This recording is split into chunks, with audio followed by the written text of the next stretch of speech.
Hi there.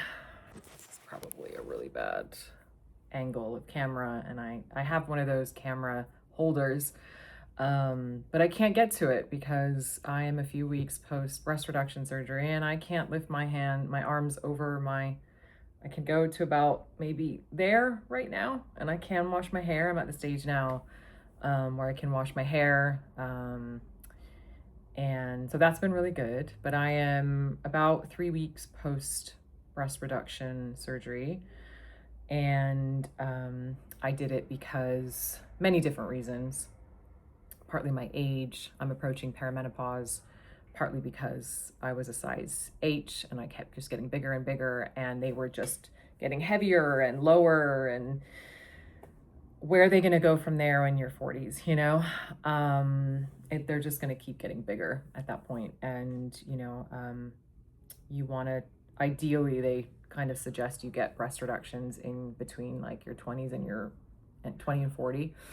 And I'm right on that cusp, so I decided to do it now as opposed to later. And look, I'm really grateful that I did this now. I'm grateful I have a natural break in work contracts. I haven't been able to find work in London for the last several months, so it was the perfect time for me to do this. But I think what I didn't realize was going to be such a, big deal in this healing process was, the amount of pain. You really do need a lot of assistance.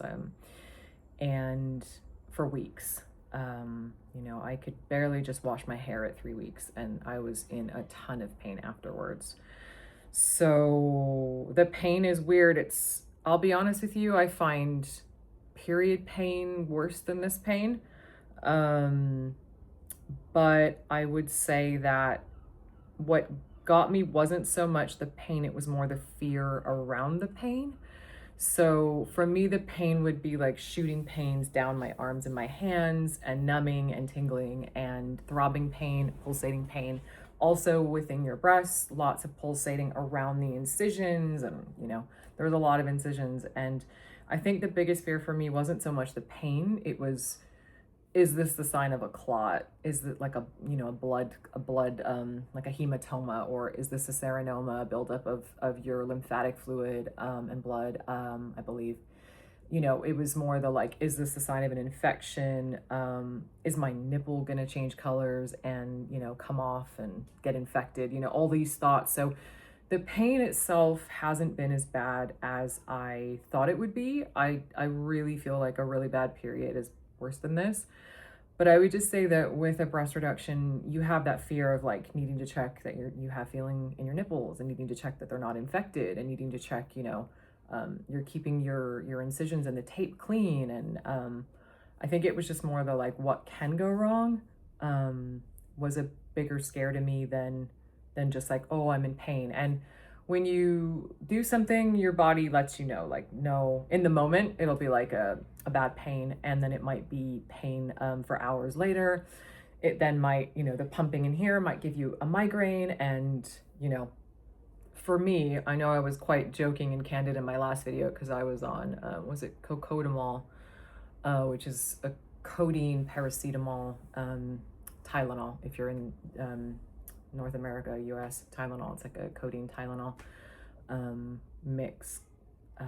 And that was very helpful. I only took it the first 4 days because, without being too graphic, that stuff turns your stomach into like a cement mixer, and you can't go to the bathroom, and it's really uncomfortable. And the pain here was not as bad as the pain in my stomach. So I was just like, I am not going to take this stuff if it's going to cause me so many problems. And then you've got to take something for that. And then, it was just really uncomfortable. So I would, for me, I got off the codeine very quickly within four days.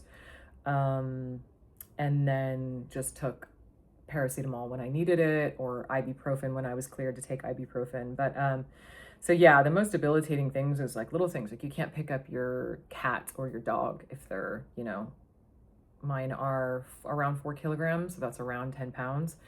Couldn't pick them up, still can't really pick them up. And just little things like, just picking up certain things. Like our dishwasher is on the ground.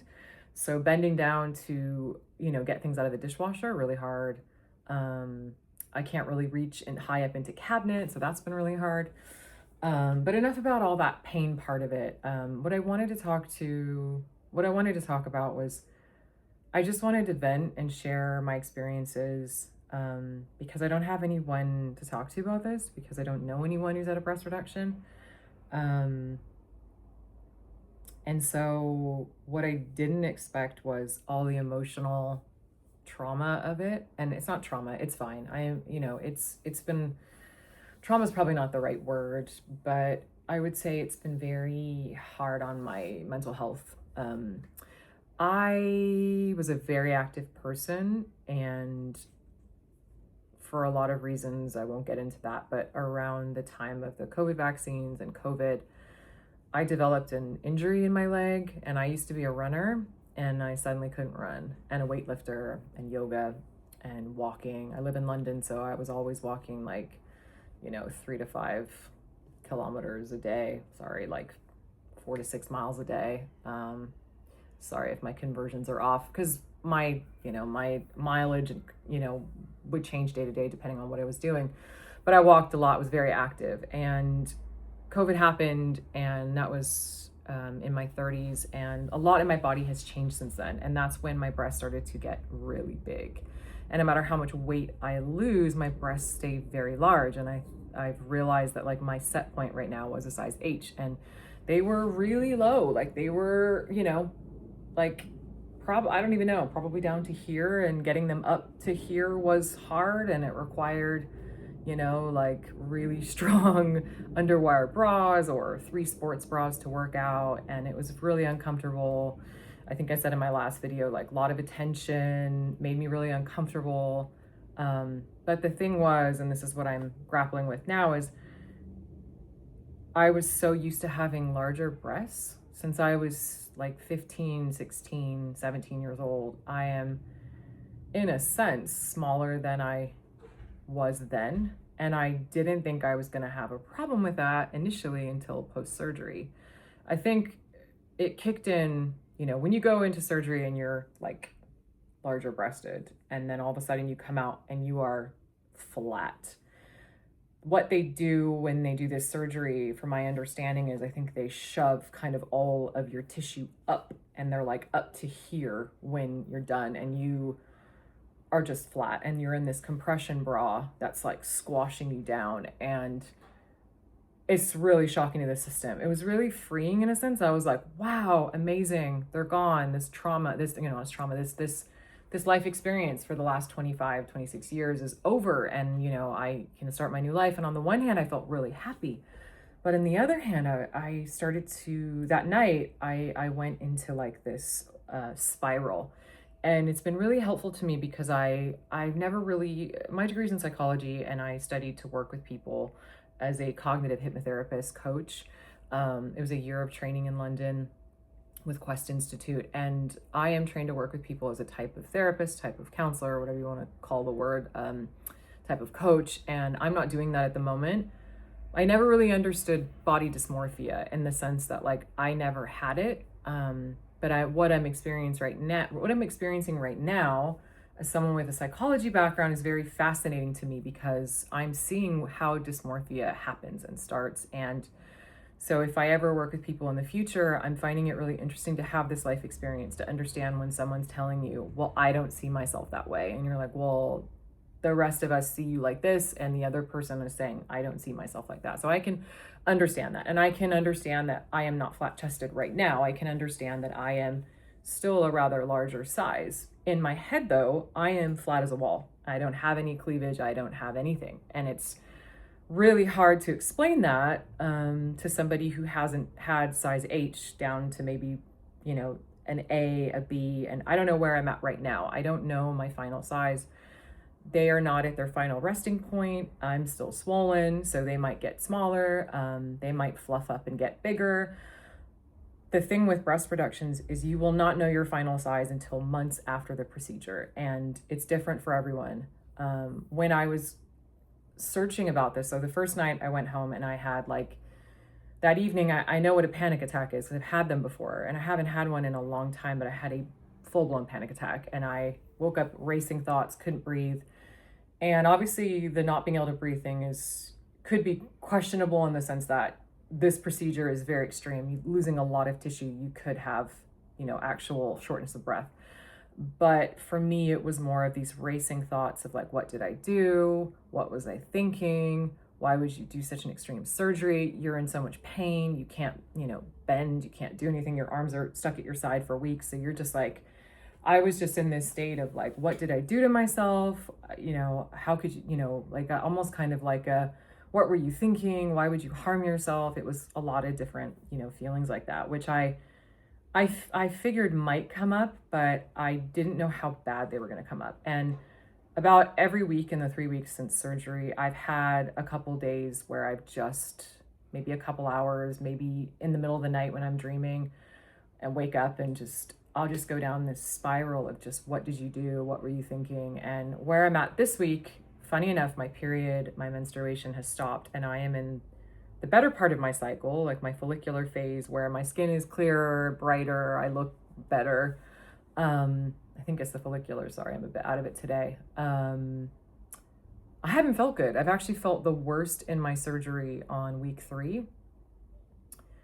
Again, I think it's a combination of things, but you can't work out, you can't do anything but walk, you can't stretch, you can't, and I always do yoga and stretching and weightlifting, and it's been really hard for me to not be active. And so now what I'm finding is my stomach is bigger than it's been. And I'm comparing my stomach being larger and my breast being smaller. And my brain is just going, oh my gosh, I can't handle this. I would never look at someone else and go, oh, look at that body. I would never do that. But for myself, I'm looking in the mirror, I'm putting on clothes and I'm like, what did you do to your body? Like, you butchered yourself. Why would you do this? But anyways, it's been a lot of this. It's been a lot of really high highs and really low lows. And I wanted to make this video oh God, it's really hard to itch your own back. Oh God, I can barely do that without pain. Keep needing to itch my back and it's so hard. Yeah, it's been an experience. Do I feel the surgery was worth it? 100%. Am I glad I did it? Yes, I do think I did the right thing. I think I did the right thing. I truly feel that. I felt like I didn't really have a choice. I felt like I really had to do this. I didn't want an implants, and I didn't want to one day be a size K and be, unable to hold my back up, So I think what really worries me now is I'm going to be, when I'm healed, a lot more agile, wanting to work out a lot more. And I don't know what that's going to be like in regards to losing and gaining weight in my chest. So I also have historically had an issue with asymmetry, massive asymmetry. And I've had this breast reduced 3 times to be smaller. And it never wants to be smaller. It's a long story. So for me, it's always the fear of having to have a 4th. Now it's the 4th surgery. Like, am I going to have a 4th surgery someday on this breast? And so I'm also a little bit like, well, I'll just, start working out more. I'll get really toned. I'll get into better shape and I'll feel better about myself. But I'm just afraid, like, are these going to get a lot smaller than they are now? Am I going to be happy with that version of me? Am I really going to regret this? And that's where I'm at right now. So this is all a process. Your healing from this surgery is not linear. A lot of it is mental. A lot of it is emotional. A lot of it is physical. It's not, such a, yeah, I just didn't think I was going to go through like self-hatred and guilt and shame and fear and anxiety. And so I just wanted to share this video in case someone has done this surgery and they want to know that what they're feeling is real and that they didn't make a mistake, they did the right thing. But it is really hard and it is a process, and you just need to be patient and have hope, patience, and trust in your surgeon and the choice you made to do the surgery. And yeah, I would also say if you're younger and you're not sure you're gonna be happy with it, maybe wait and see. If you have kids, maybe wait and see your final size as you kind of start heading into perimenopause, like me. I waited until my partner and I, we decided we tried to have kids and we can't. So, and he is older than me, and I'm at a certain age where I'm considered a geriatric. I'd be considered a geriatric pregnancy, an older mother, and we couldn't. And so this for me was like, okay, I was gonna wait and see after I had kids what my final, resting point was gonna be with them, and I was gonna do something then. But obviously that didn't happen for me. So I would say if you do the surgery before you are a certain age or before you have kids, just know that I have read stories of people having to do something, post children, not so much just post menopause. Everyone is different. But I will say this: the most that I've seen is that people do not regret this surgery. The most that I've read on Reddit, and the most of the advice I've gotten from different people that know people in their lives who've had this surgery, the most people I've spoken to around this have said that they're happy with their decision. So, and that's where it starts to play in your head, because you're like, well, what's wrong with me? Why am I not happy? But I have been hearing that, the process of getting to the point of being happy with the surgery, like, there's going to be a time when I'm not wearing this horrific, like, compression bra, because I have to wear this bra that's holding them down, and it's painful. It's day and night. You have to wear this compression bra, and you have it on from surgery. You come out of surgery and you're wearing this bra and you can't take it off. I mean, you can take it off to shower, but you need to keep a compression bra on. So whether or not you keep the one they give you, you buy new ones, it's still, you're being compressed all the time. And for me, I'm being told it's the first 2 months. And you also have tape around, your nipples. I have an anchor scar, so I have to have tape all the way around my breasts.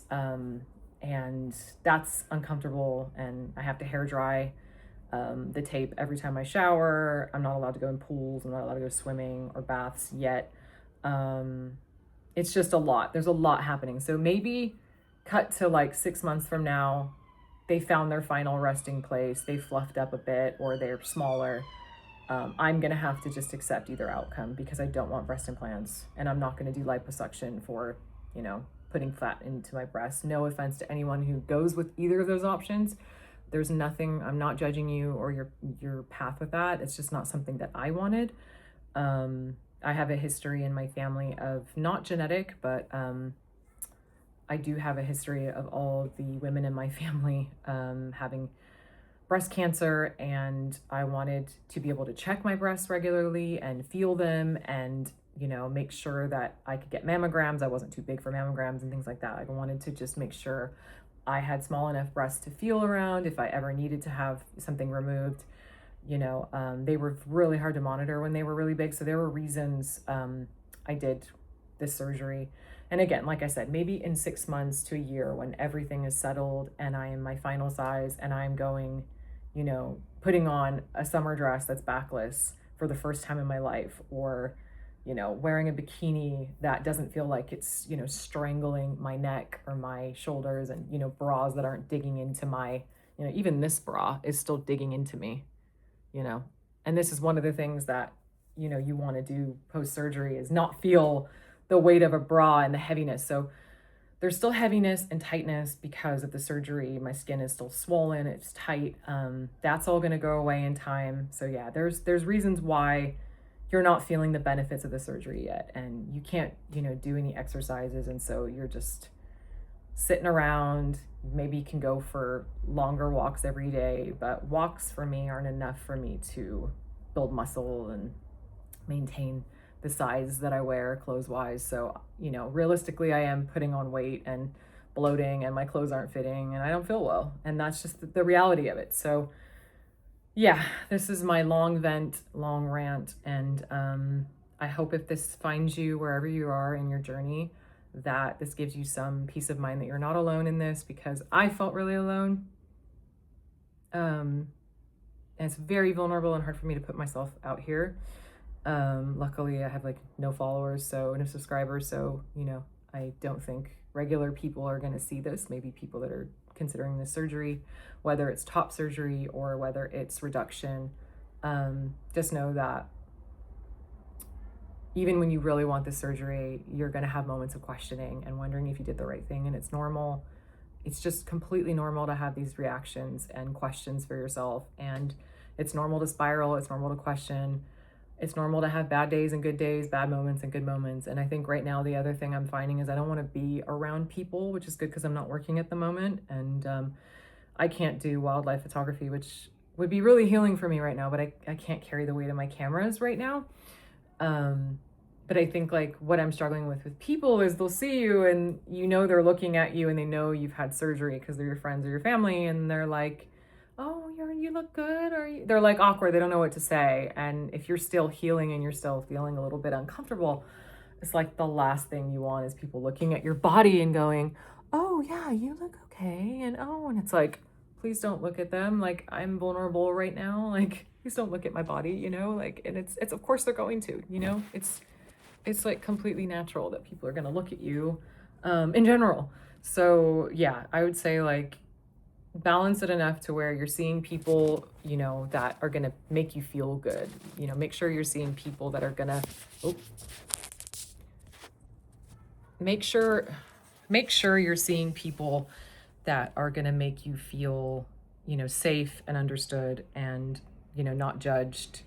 If there's iffy conversations and people that you're going to hang out with, just know like that may not be the right time to spend time with those people because it may not be really good for your mental health right now.